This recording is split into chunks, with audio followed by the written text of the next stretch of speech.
Bonjour à tous les deux, je suis très heureuse de vous recevoir dans ce studio pour la première fois, tous les trois, c'est bien la première fois que ça arrive. Eh bien on se retrouve aujourd'hui parce que tout simplement vous avez échangé vos émissions, il me semble.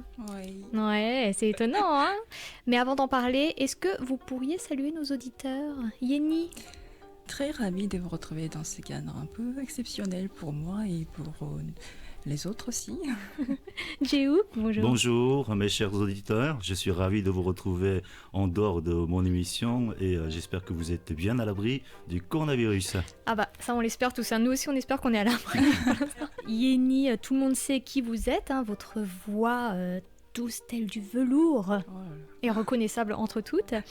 Vous avez pendant presque 12 ans été la voix de plusieurs émissions, à commencer par Séoul au jour le jour. On y retrouve aussi une émission culinaire, dernièrement aux sources de la musique coréenne et la musique traditionnelle de Gugak qui est maintenant présentée par Jéhouk. Oui, c'est ça. Voilà. Pouvez-vous nous parler de ces années au micro de cette émission ? À ce que je sache, il y avait une autre émission de musique traditionnelle, d'ailleurs animée par Jéhouk il y a de nombreuses années. Mais en ce qui concerne aux sources de la musique coréenne, j'étais là depuis le début en fait.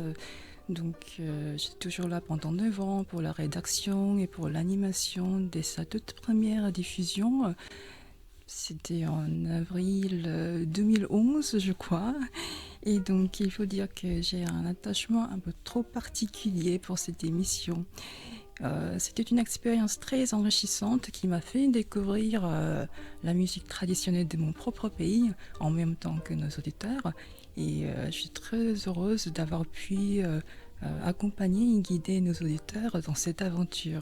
Oh Jéhouk, je vais vous poser la même question, mais concernant votre passé, puisque vous avez déjà présenté une émission qui s'appelait Son et Tradition. Oui.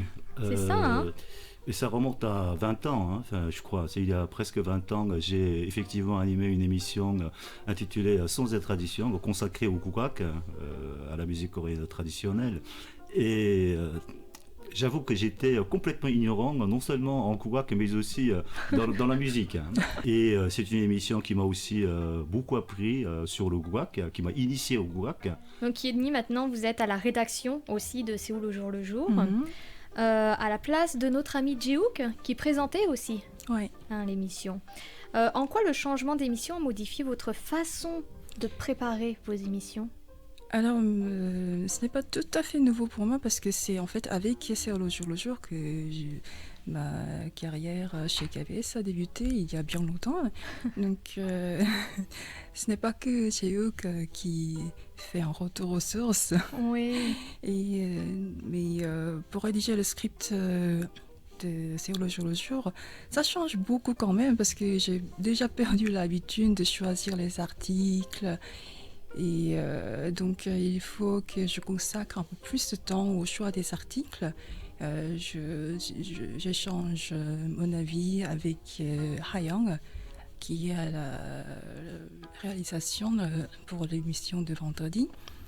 Et donc au début, j'avais un peu de mal à m'y remettre après toutes ces années, mais ça y est, ça va beaucoup mieux maintenant. Et Jéhouk, j'imagine que vous avez dû réadapter aussi votre façon de préparer vos scripts. C'est, comment dit-on, franchement dit, je suis content de ma nouvelle émission. Même si la préparation demande plus de temps par rapport à mon ancienne émission. Et parce que dans cette émission-là, c'est la narration, la partie narrative est au service de la musique. La musique est au cœur de l'émission. Oui. Donc il faut d'abord comprendre la musique. Quand il s'agit d'un chant, il faut comprendre les paroles. Tout à fait, oui. Alors, comprendre les paroles d'un Prince-Oli, d'un numéro de Prince-Oli, c'est pas toujours évident. Donc il faut trouver les paroles sur Internet. Et aussi, il faut rédiger de façon à aider les auditeurs à mieux apprécier ou à aimer les mélodies. Voilà, c'est à la fois la principale difficulté et en même temps, c'est un grand plaisir. On va parler un petit peu de vos débuts chez nous, Jéhouk, parce que, allez, disons-le, ça fait plusieurs décennies. Combien ? Plusieurs décennies, on arrive à 3 décennies. C'est bientôt 20, 26 ans. 26 ans chez nous. Je suis revenu en Corée en 1994, après mon séjour d'études en France. Et bon, à l'époque, il me fallait absolument trouver un travail. Et je me suis souvenu d'une personne.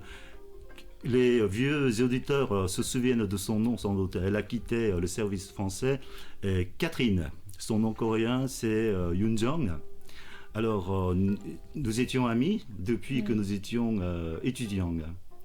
Alors, dès mon retour en Corée, j'ai contacté cette personne, Catherine, et elle m'a tout de suite donné un programme, une émission. Yenny, je vais vous poser la même question. C'était en 2008 et j'étais alors étudiante de l'école de traduction et interprétation d'IWA.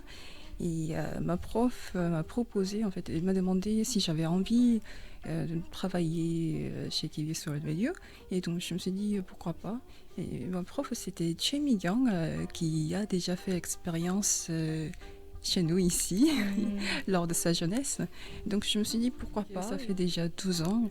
Donc pendant ces années-là, j'ai commencé par c'est au jour le jour, comme je viens de le dire.